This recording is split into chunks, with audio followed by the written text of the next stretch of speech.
You're listening to Workplace Perspective, an employment law podcast raising the bar at workplaces everywhere. Workplace Perspective is a regular podcast series for employers and employees focusing on education, training, and the law to help organizations of all sizes develop and maintain successful workplace relationships. The opinions expressed by guests on Workplace Perspective are their own and should not be considered legal advice. And now, here's your host, Teresa McQueen. Thank you, James, and welcome everyone to Workplace Perspective, where we are striving to raise the bar at workplaces everywhere. Today's show is our second in a two-part series we've put together on the recent U.S. Supreme Court decision in the Viking River Cruises Inc. v. Moriana case, a case with workplace implications for both employers and employees. Today, we're talking with plaintiff's employment law attorney, Neil Pedersen. Neil was on the show a few years ago, sharing his thoughts on arbitration agreements in the wake of another impactful arbitration-related case. And we are super excited to have him with us once again. It's going to be a great show. Don't go away. We'll be right back. Workplace Perspective has a new website. Visit us at www.workplaceperspective.com. Check out our new look, including our featured guests and archive sections. Share us with your friends and colleagues to help us continue to raise the bar at workplaces everywhere. Welcome back to our listeners, and welcome back once again to Workplace Perspective, Neil Pedersen. Thank you very much. I'm thrilled to be here. So, Neil, before we get started, why don't you just remind our listeners a little bit about who you are and what you do? Okay. I am a 33-plus year attorney here in California. I have my own firm. It's located in Westminster, California. It's a small firm, 4 employees. We dedicate our practice entirely to employee rights. So we generally do not represent employers. We only represent employees. I've been involved in PAGA cases for, maybe 8 to 10 years at this point. And so I'm pretty familiar with the process of PAGA and how Viking River has thrown a wrench into things. Absolutely. So on the show, we've recently spoken about this case, of course, from the employer's perspective. And I'm really excited to step to the other side of the bar and to hear your thoughts on what you think the potential impacts of this case are on employees' rights. And I know, as you mentioned, right, Viking River brings together 2 subjects you are really familiar with. I know you, again, represented employees in several PAGA and PAGA-related cases, and that you are a huge fan of arbitration agreements. Wink, wink, nudge, nudge. We don't get to do our Monty Python references very much anymore. So just so we're all on the same page, can you just remind our listeners of kind of what we're talking about when we refer to PAGA actions? Sure. Although there are many good employers out there, there are also many employers who like to skirt the California Labor Code in many ways, or unknowingly violate the Labor Code in many ways. Things like failure to pay minimum wage for every hour worked, failure to provide a reasonable opportunity to provide meal and rest periods, complying with the wage statement requirements, the elements that must be on a wage statement so the employee can know how they're being paid and what money's being taken out of their check, and dozens of other labor code requirements that the legislature has created to protect employees and give them a working environment that it pays appropriately, et cetera. The task of rooting out labor code violations at one point in time before PAGA fell on the state, a state entity, to go out, find the violations, and issue penalties to the employer for violations. And normally those penalties would be a certain penalty for every employee that had a labor code violation. And the employer would have to pay those penalties to the state. Well, several years ago, the California legislature determined that it was far too expensive for the state to root out these violations of the labor code. And so they created PAGA, the Private Attorney General's Act, that empowers employees to bring the claims of violation of the labor code about that they experienced themselves or that other employees in the same employer have experienced, and then collect those penalties, give the majority of those penalties to the state, but allow them to keep a certain amount of money, essentially to incentivize the employees to do the state's job. So PAGA was, it wasn't a class action. It wasn't one employee trying to adjudicate the rights of all the other employees that were treated badly. In fact, when an employee brought a PAGA action and represented all the other employees, the only thing being adjudicated was the penalties to be paid to the state. But all of those employees still maintained their own rights to make a claim for violation of the minimum wage and meal and rest period claims, things like that.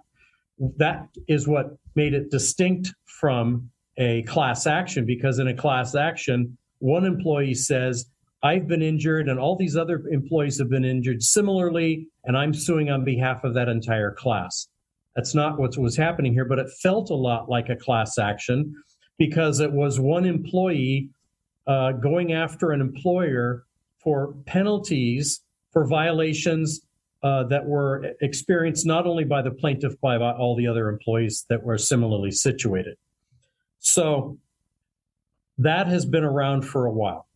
And in fact, maybe about 3 or 4 years ago, there started to be quite an upswell of support to get rid of PAGA because it was, as the Supreme Court said in the Viking River case, an ad terrorem type of statute. In other words, you could create a huge financial exposure to an employer by a single employee bringing an action and then asserting all these violations.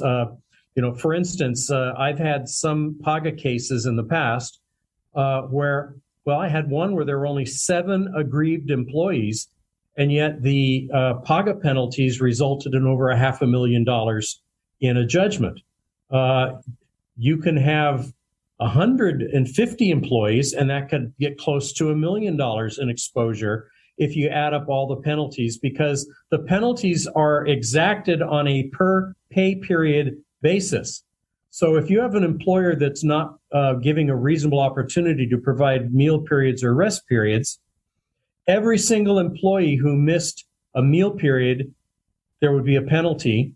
And then you multiply that, the number of employees, times the number of pay periods where there was this violation, and it adds up very quickly, even though it's, I think, $100 and $200 per employee penalty, it adds up very quickly. And so from a plaintiff's point of view, a plaintiff's attorney's point of view, it has been a very effective and powerful tool to go to employers that are doing it wrong and force them to change their ways, because there was a huge disincentive. They didn't want to be involved in this type of PAGA litigation.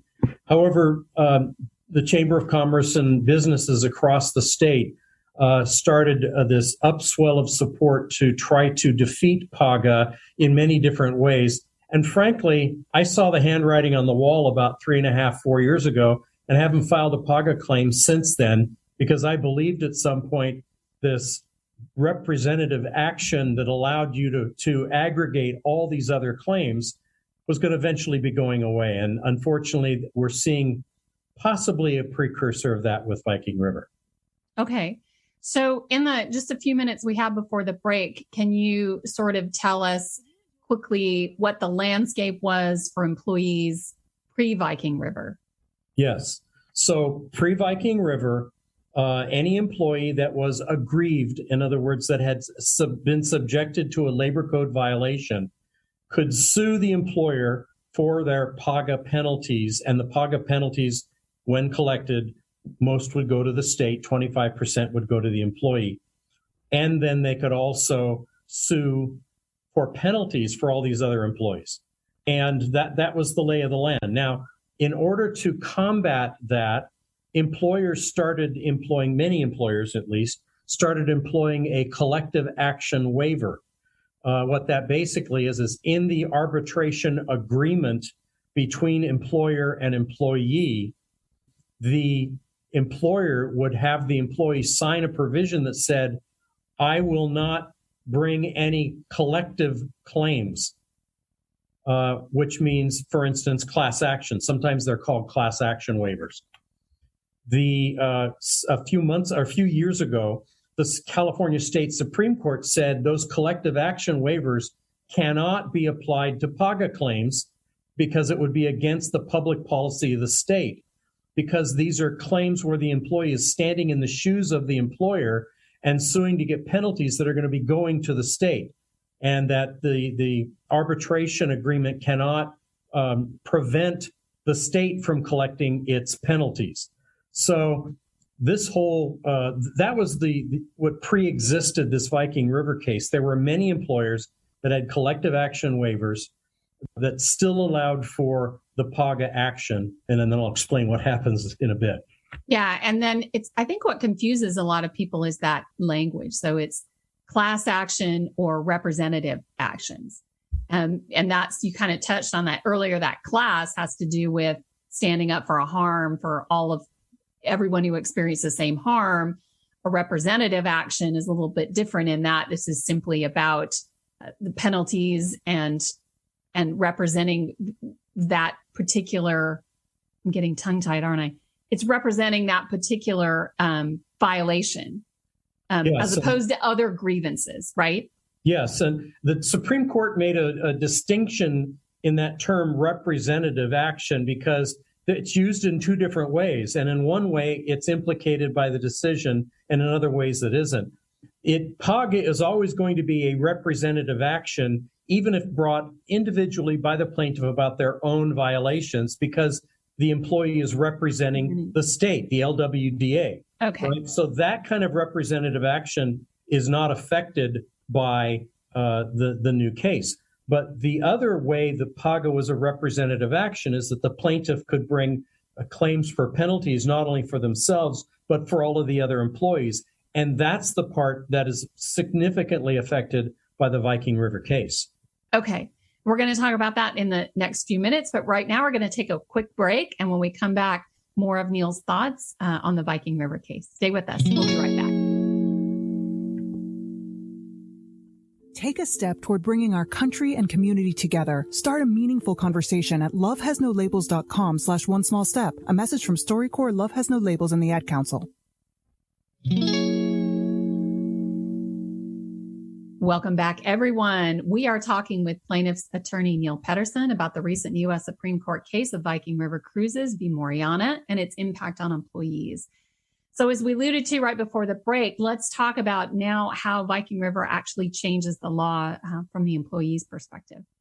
Okay, so PAGA actions are still allowed where the plaintiff files a lawsuit seeking adjudication of their own rights.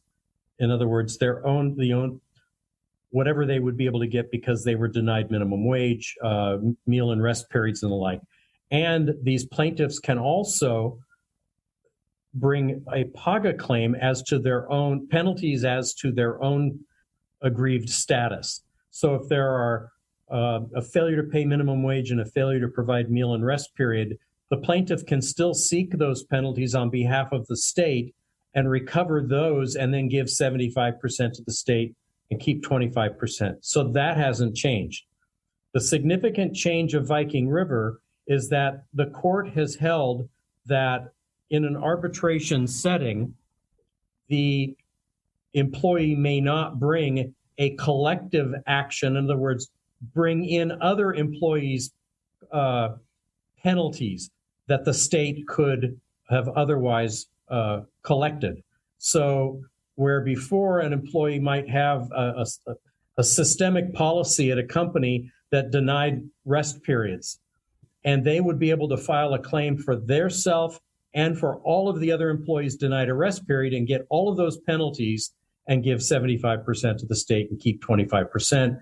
Now they don't get to represent the state related to all those other employees. They can only represent the state as to themselves.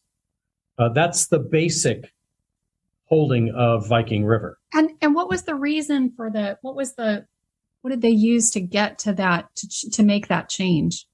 Right. And that's why when I started off, I said in an arbitration context, all of this came about as a result of an argument that the PAGA allowing a plaintiff to join a bunch of other people into the lawsuit to seek penalties violated arbitration provisions with a collective action waiver. It forced people that may not have been subject to the arbitration clause to be involved in an action that would have required some element of it being in arbitration. And the court said that violated the FAA, the Federal Arbitration Act. That has always been the battle between the California Supreme Court and the U.S. Supreme Court. The California Supreme Court and legislature tend to be very pro-employee, and that means they are more willing to remove an employee from arbitration if there's an arbitration provision. And the U.S. Supreme Court has time and again struck down California law and case law that would limit the ability of employers to compel employees into arbitration. And this is just another one of those situations. It's interesting because what if all the employers, so if all employees have signed an arbitration agreement, that sort of poke a hole in that argument? Because even if they're not representing themselves, they have agreed on some level to arbitration. So whether I'm representing myself or I'm representing a coworker who also signed an arbitration agreement. Yeah, I think that's possible. And I think, the Viking River's reach will have to be determined through a subsequent case law that will come down. Because I think there are a number of things that are unclear at this point. That would be one of them. Another would be a situation where there is no arbitration clause. And where there is no arbitration clause, I would think that Viking River would not apply. This is my personal opinion, based on being a plaintiff's attorney for years and years. But because the rationale of the case was the FAA, the Federal Arbitration Act, and the whole basis for the court's decision is that the Federal Arbitration Act preempts state law. In other words, it trumps it. If the federal government has stated a rule within that area of law, then no state can have a law inconsistent with it. In a situation where there are no arbitration clauses, I think normal PAGA still applies. Well, I think it's interesting. What keeps coming to mind is, and it's a natural extension of the discussion, I think, is the AB 51, where if you're a California employer, you can't require an employee to sign an arbitration agreement. But I think I hear that misquoted all the time, and it sounds scarier than it is. But what my impression of that and the way I read it was, sure, if you're not engaging in interstate commerce, which subjects you to the federal rules of arbitration, and I can't imagine there are very many California businesses that don't engage in interstate commerce. I mean, if you order from Amazon, you're engaging in interstate commerce. I mean, if you're ordering supplies, or at least, that's a very broad argument. I don't know that that's been tested, but it doesn't seem to be the bugaboo that everyone thinks it is. Well, that is the defense argument related to that statute. Which convinces you I'd put on my black hat, doesn't it? Well, the FAA itself has a savings clause that basically says that it is not affecting the validity of a contract based on state law contract terms, unconscionability, failure of meeting of the minds, any number of contract defenses that might exist.